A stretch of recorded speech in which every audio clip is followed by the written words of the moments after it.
अस्सलाम वालेकुम। आपको आज के प्रोग्राम में खुशामदीद। ऑपरेशन बुनियानुल मरसूस में कामयाबी पर गुज़िश्ता रोज यौम तशक्कुर मनाया गया। इस मौके पर वज़ीर आज़म शहबाज शरीफ का यह कहना था कि हमने जंग जीत ली है और दुश्मन को सबक सिखा दिया है, जबकि पाकिस्तान खित्ते में अमन चाहता है। अमरीकी सदर डोनाल्ड ट्रंप ने इस बात का इंकशाफ किया है कि पाकिस्तान और भारत की कशीदगी इस नहज पर पहुंच चुकी थी कि किसी भी वक्त एटमी जंग छिड़ने का खतरा था। अमेरिकन टेलीविजन चैनल को दिए गए एक इंटरव्यू में उन्होंने पाकिस्तान और भारत के दरमियान होने वाली कशीदगी को इंतहाई संगीन करार देते हुए कहा कि ये दोनों कोई आम मुल्क नहीं बल्कि बड़ी एटमी ताकतें हैं। दूसरी तरफ बरतानवी वजीर खारजा डेविड लेमी ने भी कहा है कि अमरीका और खलीजी ममालिक से मिलकर पाक भारत जंगबंदी को पायदार बनाने के लिए काम कर रहे हैं। नायब वजीर आजम इसहाक डार ने बरतानिया के सेक्रेटरी खारजा डेविड लेमी से इस्लामाबाद में मुलाकात की और कहा कि बरतानवी पाकिस्तानी और बरतानवी इंडियन जंगबंदी का खास तौर पर खैर मकदम करते हैं। लेकिन अब एक तरफ तो ये बयानात हैं सिफारती सतह के ऊपर और पाकिस्तान के अंदर यौम तशक्कुर भी मनाया गया, लेकिन भारत की जानिब से मुसलसल ऐसे इशारे आ रहे हैं कि वो अपनी शर्मिंदगी मिटाने के लिए कुछ करना चाहता है। भारत के वजीर दिफा राजनाथ सिंह ने कहा था कि ऑपरेशन सिंदूर अभी खत्म नहीं हुआ, जो कुछ हुआ है वो सिर्फ एक ट्रेलर था, सही वक्त आने पर हम पूरी तस्वीर दुनिया को दिखाएंगे। भारतीय वजीर खारजा जयशंकर ने यह दावा किया कि पाकिस्तान को आगाह किया था कि हम दहशतगर्दों के ठिकानों को निशाना बनाने लगे हैं। अब गुज़िश्ता दिनों भारतीय वज़ीर आज़म नरेंद्र मोदी की तरफ से भी इसी तरह के बयान आए थे कि दोबारा से जो है वो ऐसा हो सकता है। अब ये जो तमाम का तमाम मामला है, क्या भारत कोई मिस एडवेंचर कर सकता है या नहीं? पाकिस्तान और भारत की जो फौजी कैपेबिलिटीज हैं वो कहां पर जो है वो इस वक्त जो है वो खड़ी हैं, और फिर अहम बात यह कि पाकिस्तान के पास आगे क्या ऑप्शंस हैं भारतीय जारहियत को रोकने के लिए, खास तौर पर जो है ये फौजी जारहियत को रोकने के लिए। इस पर प्रोग्राम में सबसे पहले बात होगी मुशीर कौमी सलामती जनरल रिटायर्ड नासिर जंजुआ साहब इस वक्त मेरे साथ मौजूद हैं, उनसे इस हवाले से बात करते हैं। नासिर जंजुआ साहब, बहुत शुक्रिया आपके वक्त का। नासिर जंजुआ साहब, सबसे पहले तो मैं आपसे ये जानना चाहता हूं कि ये जो अभी हालात हैं, जो बयानात हम पिछले कुछ दिनों से देख रहे हैं, आपको लगता है कि अभी भी कोई मिस एडवेंचर हो सकता है भारत की तरफ से, दोबारा कोई कोशिश हो सकती है अपनी शर्मिंदगी मिटाने के लिए? बिस्मिल्लाहिर्रहमानिर्रहीम। अस्सलाम वालेकुम। अस्सलाम वालेकुम पाकिस्तान। आप इस वक्त क्या एक्सपेक्ट कर रहे हैं इंडिया से और आए? लाजिम बात है, जो कुछ आपने पॉलिटिकल जो स्टैंडिंग है मिस्टर मोदी की, जो मिलिट्री स्टैंडिंग है इंडिया की, जो उनका प्रेस्टीज और इमेज था, जो उनकी अवाम का जंगी जुनून था, आपने हर चीज को डेंट कर दिया। तो ये स्टेटमेंट्स तो फिर ऑनगोइंग सिचुएशन का हिस्सा हैं। आप इन स्टेटमेंट्स को देखिए, गौर से देखिए, और मिलिटरीली बड़ी गहरी नजर हमारे पूरे आर्म्ड फोर्सेस के सिस्टम ने उन पे रखी हुई है। और अगर वो इस स्टेज पे कुछ मजीद करना चाहते हैं तो इसका मतलब ये हुआ कि वो एस्केलेशन रंग में नॉच हायर जा रहे हैं। तो फिर उसका नुकसान, ये जो इतना हमने नुकसान, और एक सिर्फ एक हमारा ऑफेंसिव गया है, अगर इस नुकसान का पे तहम्मुल वो नहीं कर सके तो फिर उससे भी बड़े नुकसान के लिए उनको तैयार होना पड़ेगा। तो मेरे ख्याल में जो इफेक्ट्स हैं, और स्पेशली जो आफ्टर इफेक्ट्स हैं इस प्रिसाइज इस जो छोटी सी वॉर हमने देखी है, उसके इफेक्ट्स इसी तरीके के होते हैं और आएंगे कि हम इसका बदला लेंगे।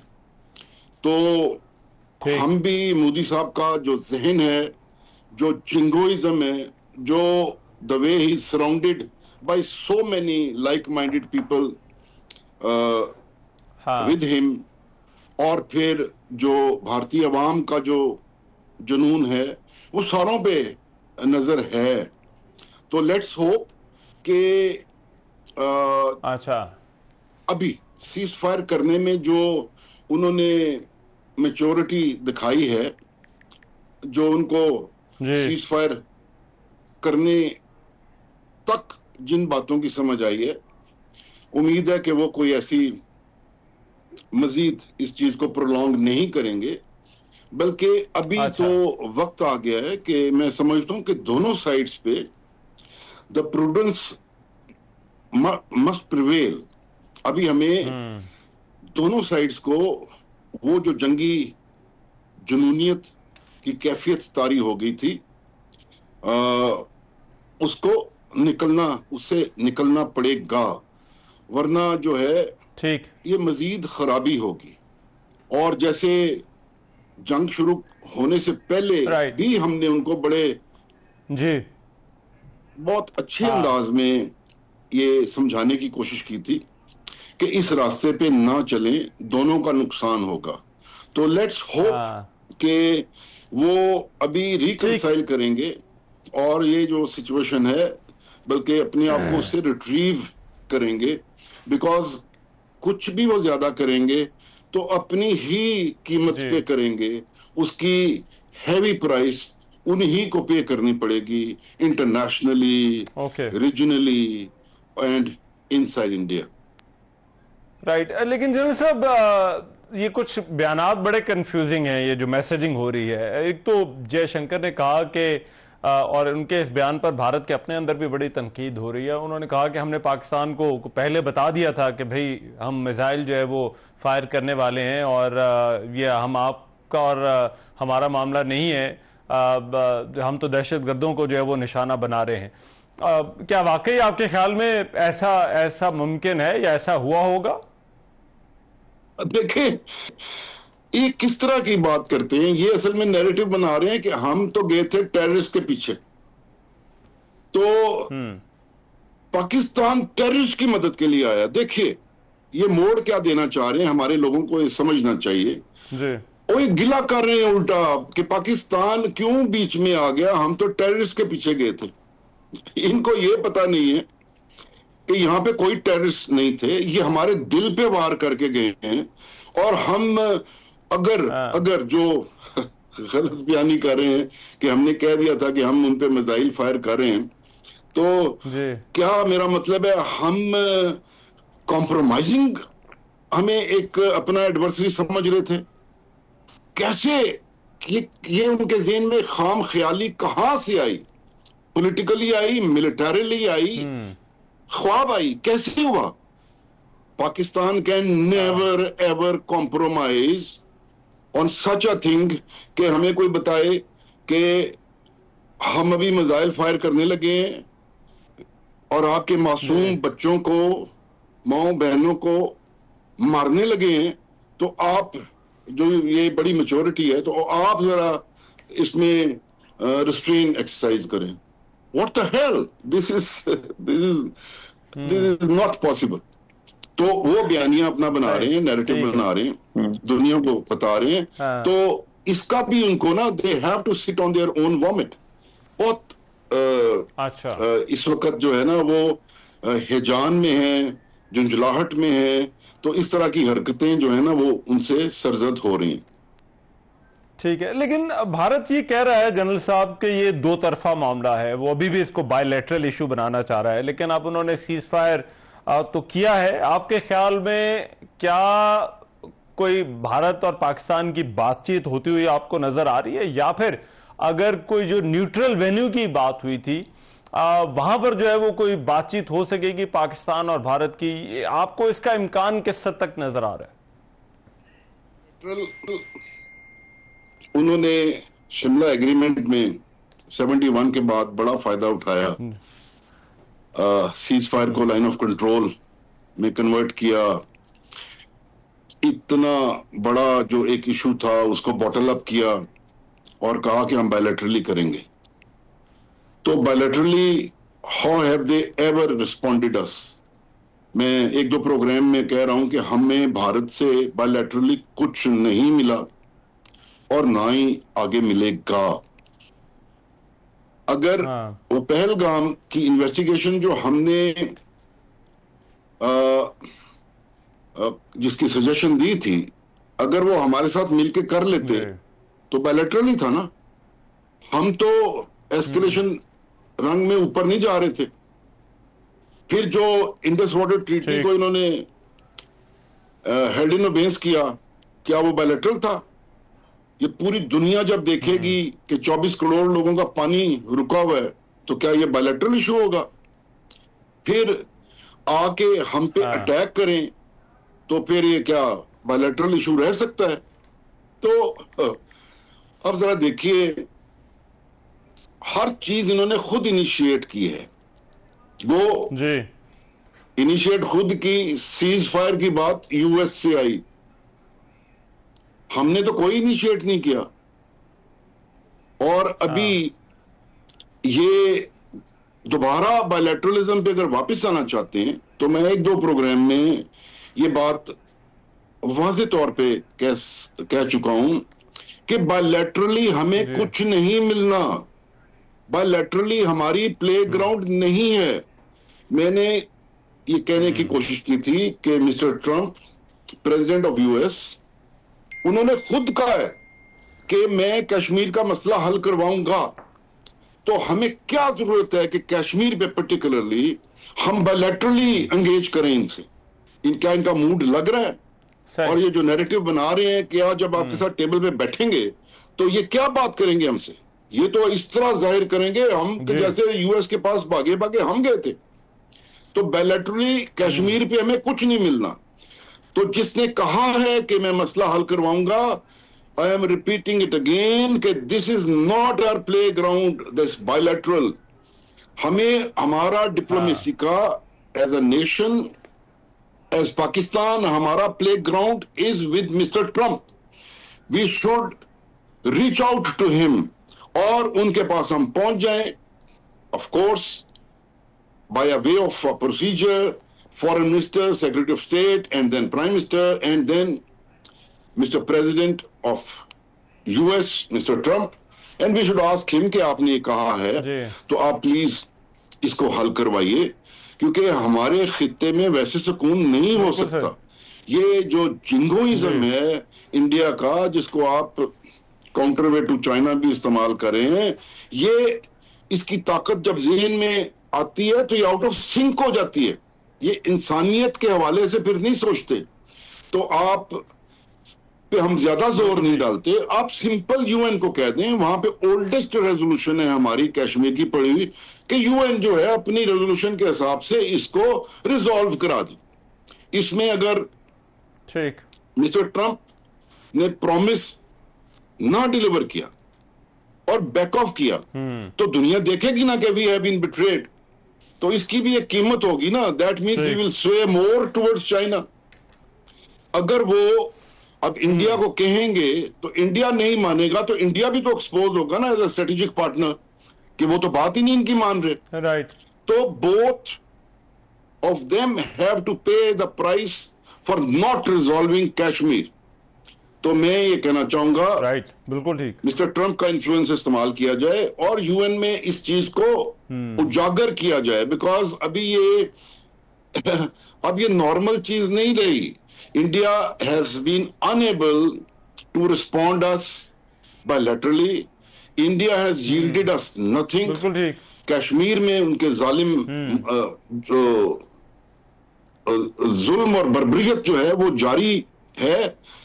दे आर सफरिंग और दुनिया की भी आंखें खुल गई हैं ये रिसेंट डेवलपमेंट देख के। तो मेरे ख्याल में हमें इस पूरी सिचुएशन का ये फायदा उठाना चाहिए that we should first knock at the door of mister Trump and then via him to UN. That is what I want to say. Right, बिल्कुल ठीक। अच्छा जनरल साहब, एक फौजी सवाल भी मैं आपसे पूछता चलूं, क्योंकि मोदी ने भी अपनी तकरीरों में इस तरफ इशारा दिया कि ये कोई नया नॉर्मल जो है वो उन्होंने सेट किया है और उनके और भी स्टेटमेंट्स इसी तरह से हैं। हमारे दफ्तर खारजा की भी स्टेटमेंट है कि ये न्यू नॉर्मल जो है वो इसको रिजेक्ट करते हैं। जो न्यू नॉर्मल की जो स्टेटमेंट है, मेरी पिछली दफ़ा भी आपसे इस पर बात हुई थी, ये जो और ये इस वाक़े से पहले, पाकिस्तान के जवाब से पहले, तो ये क्या आपके ख्याल में मिलिटरीली और ऑपरेशनली ये नया नॉर्मल इस कॉन्फ्लिक्ट के बाद क्या सेट हुआ है? पहली बात जो है, जो पॉलिटिकली मोदी साहब को जो डेंट पड़ा है, जो मिलिट्री माइट उनका एक्सपोज हुआ है, और जिस तरीके से उन्होंने अवाम की दिल शिकनी की है, अगर वो न्यू नॉर्मल है तो शायद वो उन्होंने एस्टेब्लिश कर लिया हो। तो हम क्या समझते हैं, देखिए आम जुबान में लोगों को भी कि नॉर्मल जब हालात चल रहे होते हैं तो उसको नॉर्मल कहते हैं, और कोई अगर ऐसा इंसिडेंट होता है जो दूसरा कबूल कर ले और आगे से रिएक्ट ना करे तो उसको कह देते हैं न्यू नॉर्मल। तो अब ये जो इन्होंने न्यू नॉर्मल क्रिएट करने की कोशिश की थी, कोरियोग्राफ करके, पहलगाम करके, इंडस वाटर ट्रीटी को सस्पेंड करके, हमें आके हमारे बच्चों को मार के, तो आप बताइए क्या हमने इसको एज सच कबूल कर लिए? अगर हम इसको कबूल कर लेते तो फिर ये कहते कि जी न्यू नॉर्मल हमने एस्टेब्लिश कर लिया। हमने तो आपको इस तरीके से रिस्पॉन्ड किया है कि हमने आपका न्यू नॉर्मल दफन कर दिया। हमने आपका लिमिटेड कॉन्सेप्ट ऑफ वॉर जो है, जो आप समझते हैं कि हम न्यूक्लियर थ्रेशोल्ड के नीचे नीचे भी आपसे वॉर कर लेंगे, हमने लिमिटेड वॉर का कॉन्सेप्ट भी आपका दफन कर दिया है। और हमने अल्हम्दुलिल्लाह अपने जोरों बाजू पे जो स्ट्रेटेजिक डेटरेंस थी उसको भी हमने रीएस्टेब्लिश कर लिया है। अभी इसको फिर ऑल्टर करके देखें ना, बिल्कुल करें ना, आए ना न्यू नॉर्मल पे, तो फिर आपको एक मिलेगा कि new normal we have buried and we have created a new president. The world should come to us and learn from us. How did you create this new president? The 10 feet tall adversary of yours is just lying there in front of you. बिल्कुल ठीक, बहुत शुक्रिया general retired डासर Janjua बात कर रहे थे। Programme में अभी एक ब्रेक शामिल कर रहे हैं, वापस आ रहे हैं इस ब्रेक के बाद।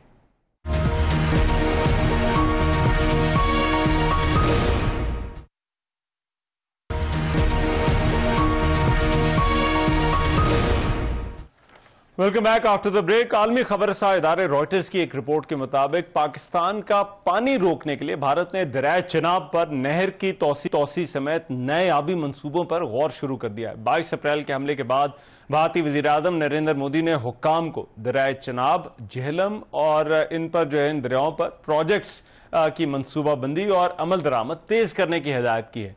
सिंतास मुआहदे के तहत मस्कूरा वाला दरियाओं का पानी जो है वो पाकिस्तान इस्तेमाल करता है। रॉयटर्स के मुताबिक भारत दरिया चिनाब से निकलने वाली रंबीर नहर की लंबाई को 2 गुना करके 120 किलोमीटर तक बढ़ाना चाहता है, जो भारत से गुजर कर पंजाब तक जाती है, जो पाकिस्तानी ज़राअत का मरकज है। यह नहर 19वीं सदी में मुआहदे पर दस्तखत होने से बहुत पहले तामीर की गई थी। भारत को आपाशी के लिए दरिया चिनाब से महदूद मिक़दार में पानी निकालने की इजाजत है, लेकिन इस नहर की लंबाई बढ़ाने से भारत 150 क्यूबिक मीटर फी सेकंड पानी हासिल करने के काबिल हो जाएगा, जो इस वक्त तकरीबन 40 क्यूबिक मीटर फी सेकंड है।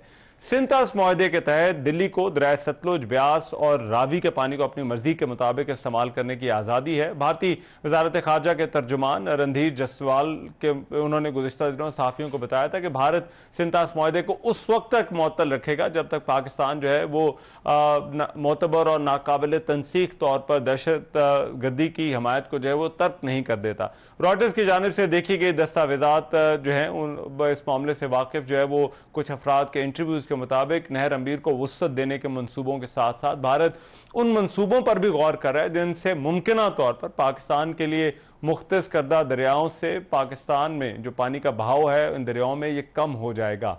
अब ये जो मामला है, क्या भारत वाकई ऐसा कर सकता है? पाकिस्तान और भारत के दरमियान पानी का जो मामला है ये हमारे माहौल के साथ कैसे जुड़ा हुआ है, इस पर बात करने के लिए डॉक्टर मुसद्दिक मलिक साहब इस वक्त मेरे साथ मौजूद हैं। वजीर हैं माहौलियाती तब्दीली के, इसके अलावा आबी अमूर के भी वजीर रह चुके हैं, इनके पास जो है वो चार्ज रहा है। बहुत शुक्रिया डॉक्टर मुसद्दिक मलिक साहब आपके वक्त का। डॉक्टर साहब सबसे पहले तो फरमाइएगा, ये जो रॉयटर्स की जो स्टोरी है कि भारत ऐसे मंसूबों पर अपनी जो उनकी जो प्रोग्रेस है उसको तेज कर रहा है, पानी रोकने की प्लानिंग की जा रही है, आपके ख्याल में ऐसा किया जा सकता है या ऐसा मुमकिन होगा?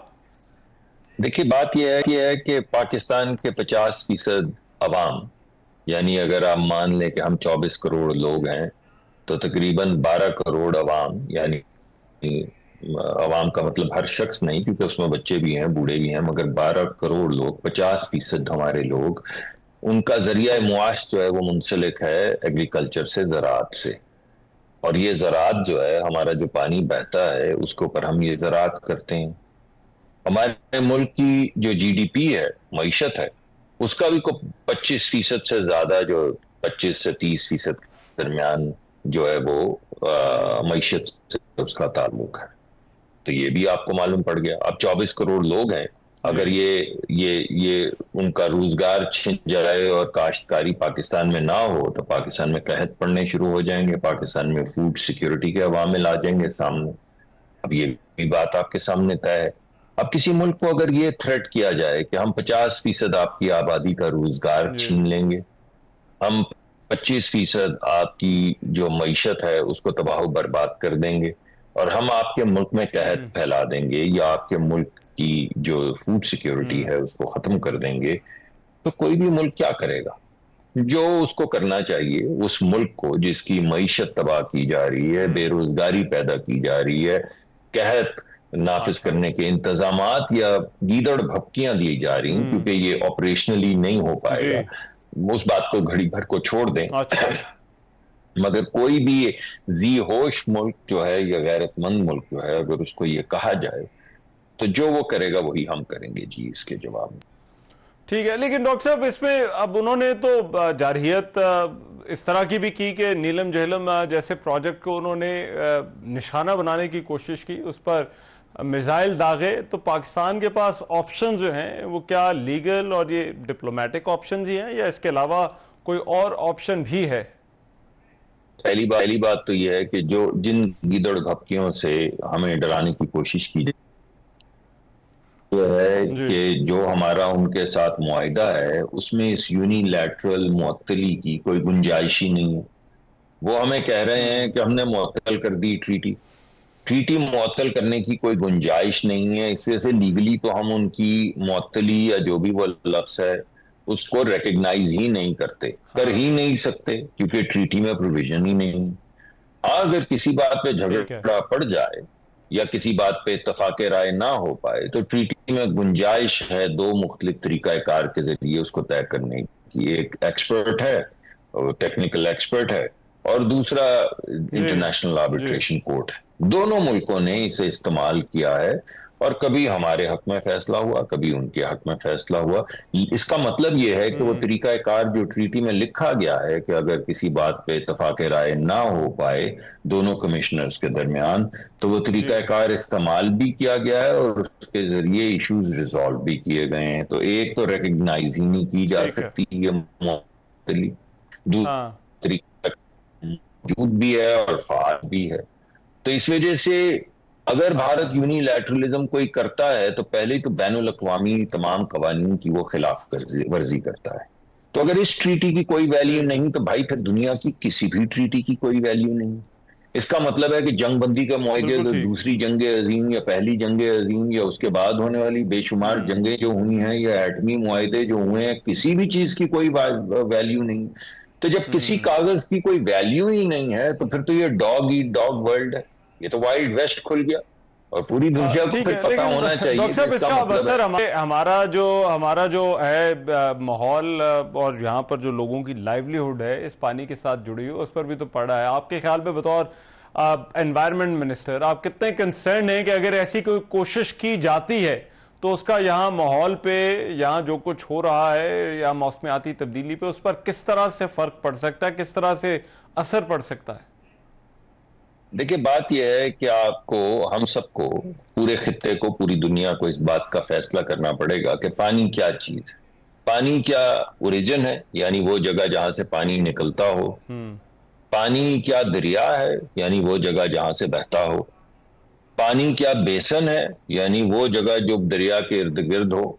या पानी एक सिविलाइजेशन, यानी पूरा मईशत और उसकी तहजीब और उसकी तारीख सब पानी गिर्द लिखी गई है। तो अगर पानी सोशियोलॉजी भी है, पानी इकोनॉमी भी है, पानी एंथ्रोपोलॉजी भी है, तो फिर पानी सिविलाइजेशन। इस वजह से किसी को थ्रेट करना एनवायरमेंटली, पानी के नाते से, सिविलाइजेशन के नाते से, पानी के बहने के नाते से किसी को थ्रेटन करना तो ऐसे ही है जैसे आप सिविलाइजेशन पे यलगार कर रहे हैं, जिसमें कुछ चीजें तो मुश्तरका हैं। यानी अगर एनवायरनमेंट तबाह होगा, अगर आप जंगजू बनेंगे, अगर आप आपने हमें हक दे दिया ना, आपने जब इस पे नीलम झेलम पे हमला किया तो हमने तो वो राइट रिजर्व कर लिया कि अब यानी आपके हमारे मामलात में दूसरे की पानी की इंस्टॉलेशंस को निशाना बनाना इस फेयर गेम। तो जब आप हमारी वाटर इंस्टॉलेशन पे हमला कर सकते हैं तो आपके गुमान में ये होना चाहिए कि हम भी आपकी वाटर इंस्टॉलेशन पे हमला कर सकते हैं, मगर आपके गुमान में ये भी होना चाहिए कि जब आप जंग करेंगे तो वो जिन पे झगड़ा कर रहे हैं, वो ग्लेशियर, वो एनवायरनमेंट, उन पे क्या गुजरेगी। यानी अगर जंग बढ़ जाए और न जाने जंग कहां चली जाए, तो ये तमाम चीजें जिन्हें आप एनवायरनमेंट कह रहे हैं, इन पे क्या तबाही आएगी। इस वजह से ये तमाम चीजें जहन में रखें। इसको आप चाहे इस आईने या जाविये से देखें कि ये एनवायरमेंटल मसला है, इसको इस जाविये से देखें कि ये तहजीब का मसला है, या सिविलाइजेशन का मसला है, या इकोलॉजी का मसला है, या मईशत का मसला है, या एग्रीकल्चर का मसला है, या फूड सिक्योरिटी का मसला है, या बेसन का मसला है, या दरिया का मसला है, या ओरिजिन का मसला है। तो ये जान लें कि आपका पानी भी तो चीन से आता है। अगर आपके प्रेसिडेंट से आपका पानी रोक लिया तो क्या करेंगे? मैं ये नहीं कह रहा, ये तो आपके और चीन के माँ बहन है। हम कौन होते हैं आपको बताने वाले कि चीन आपके साथ क्या करेगा, मगर आप ये दरवाजा तो खोल रहे हैं ना कि वो क्या कर सकता है। ठीक है, बिल्कुल, ये एक ऑप्शन या एक प्रेसिडेंट तो जो है वो सेट किया जा रहा है। राइट, बहुत शुक्रिया। डॉक्टर मुसद्दिक मलिक हमारे साथ मौजूद थे। प्रोग्राम में एक ब्रेक शामिल करें, वापस आ रहे हैं इस ब्रेक के बाद।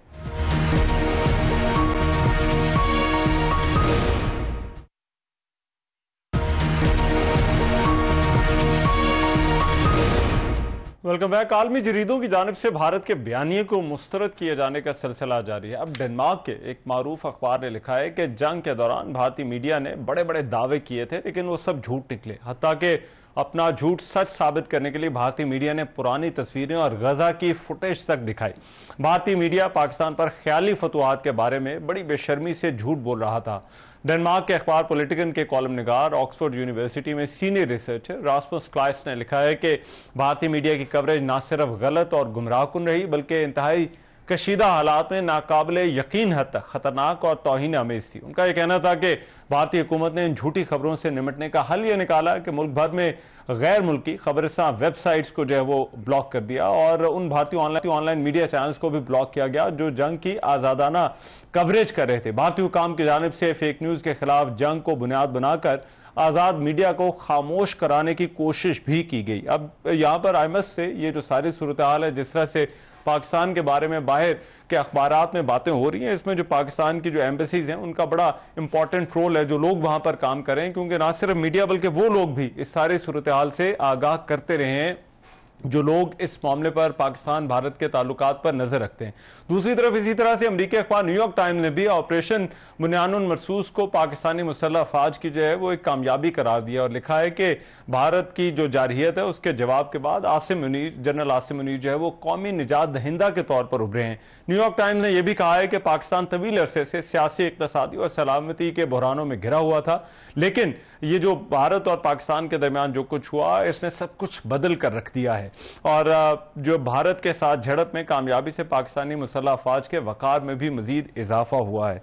अब पाकिस्तान के हवाले से और खासतौर पर जब पाकिस्तान और भारत के दरमियान मामलात की बात आती है तो क्या वाकई बैरूनी दुनिया का बयानिया बदल रहा है? और दूसरी अहम बात कि अब जो अगली स्टेज है, जो खासतौर पर जहां पर सिंतास मुआहदे और कश्मीर की बात हो रही है, वहां पर क्या भारत आमादा होगा पाकिस्तान के साथ बात करने के लिए? इस पर जो है वो प्रोग्राम के इस हिस्से में बात होगी। मुनीर अकरम साहब इस वक्त मेरे साथ मौजूद, मुस्तकिल मंदूब रह चुके हैं अक़वाम मुत्तहिदा के पाकिस्तान में, सीनियर डिप्लोमेट हैं। बहुत शुक्रिया मुनीर अकरम साहब आपके वक्त का।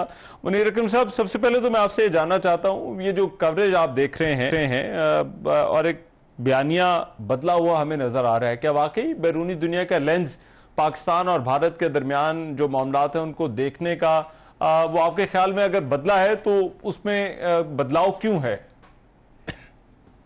जी, बदलाव इसलिए है कि काफी अरसे से हिंदुस्तान ने ये इम्प्रेशन दिया कि जी कश्मीर में सुकून हो गया है और कोई मसला नहीं है। हमारी ताकत इतनी है कि पाकिस्तान को हम दबा सकते हैं, तो आप फिक्र ना करें, सब ठीक ठाक है। ये पूरी जो नैरेटिव उनकी है ये बदल गई, ये एक्सपोज हो गई है इस जंग के वजह से। पहली चीज तो कश्मीर में सुकून नहीं है, ना वहाँ कोई उन्होंने कोई कामयाबी दिखाई है। वहाँ कश्मीर की अवाम अभी तक उनके खिलाफ है, ये नजर आ गया है। दूसरा, पाकिस्तान को दबा नहीं सकते हैं, ना पॉलिटिकली डिप्लोमेटिकली दबा सकते हैं, ना मिलिटरीली इनकी जो भी काबिलियत थी उनको हमने उसका जवाब दिया, और सही तरह से हमने जवाब दिया है। दुनिया को नजर आ गया कि पाकिस्तान के पास कुव्वत है इनको जवाब देने की, और इंडिया को कन्वेंशनली भी हम रोक सकते हैं। हर लेवल पर पाकिस्तान हिंदुस्तान को न्यूट्रलाइज कर सकता है। तो ये एक इक्वालिटी, पैरिटी ऑफ पावर बन गया है।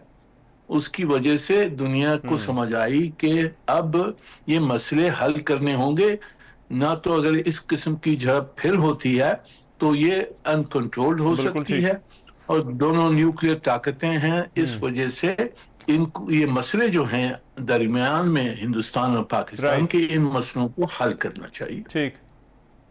ठीक है। मुनीर अकरम साहब, जो बायलैटरलिज्म है उससे कोई उम्मीद रखनी चाहिए, क्योंकि भारत का तो जोर इसी पर रहा है कि पाकिस्तान और भारत जो है वो बात करेंगे। आपके ख्याल में जो मामलात हैं या भारत के साथ कोई बामकसद बातचीत ये बायलैटरलिज्म में हो सकती है? आपस में बातचीत करके कुछ निकल सकता है? ये देखें, बायलैटरलिज्म तो हमने बड़ी कोशिश की है। 70 साल से हमने बहुत राउंड्स बायलैटरल नेगोशिएशंस इनके साथ हुई हैं, जिसमें कोई मसलों का कोई हल नहीं निकला। अब इनकी पोजीशन, मोदी हुकूमत जब से आई है, इनकी पोजीशन ज्यादा हार्डन हो गई है और ये मसलों पे बातचीत भी नहीं करना चाहते हैं।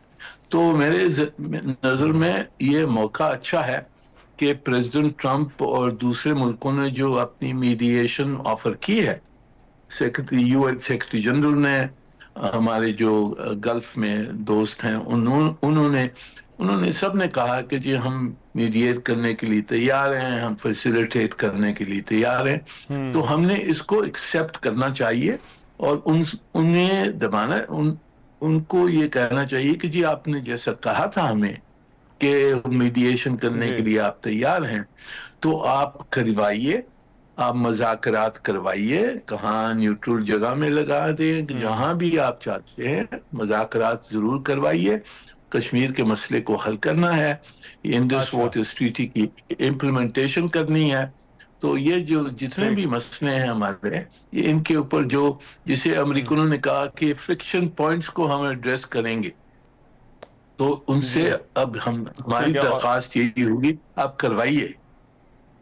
करवाइए मीडिएशन। राइट। और आपको कोई इंसेंटिव नजर आता है ये जो बड़ी ताकतें हैं उनके लिए कि वो पाकिस्तान और भारत के दरमियान जो मामलात हैं उनमें इंटरफेयर करें और उनको सेटल करने की कोशिश करें? जी, अब इस जंग से बिल्कुल वाज़ेह हो गया है कि जो कॉन्फ्रंटेशन अगर पाकिस्तान और हिंदुस्तान की फिर होती है तो ये आउट ऑफ कंट्रोल हो सकती है, क्योंकि एस्केलेशन लैडर अभी हमने काफी आगे बढ़ गए थे।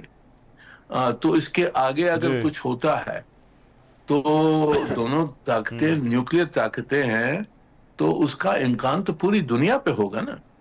तो इसलिए दुनिया के हक में है कि ये मसले जो हैं हिंदुस्तान पाकिस्तान को, उनको हल करवाए जाए। तो इसीलिए हमने इस मौके पे हमने पूरी दुनिया को यही कहना है कि जी मीडिएशन करवा के आप ये मसले हल करवाएं इस वक्त, ना तो आगे ये वापस अगर इस किस्म की झड़प हुई तो बहुत डेंजरस हो सकती है। अच्छा, ठीक है, राइट। बहुत शुक्रिया मुनीर अकरम साहब हमारे साथ मौजूद थे। इसका मुस्तकिल मंदूब अक़वाम मुत्तहिदा में पाकिस्तान के बात कर रहे थे। प्रोग्राम में भी एक ब्रेक शामिल करें, वापस आते हैं इस ब्रेक के बाद।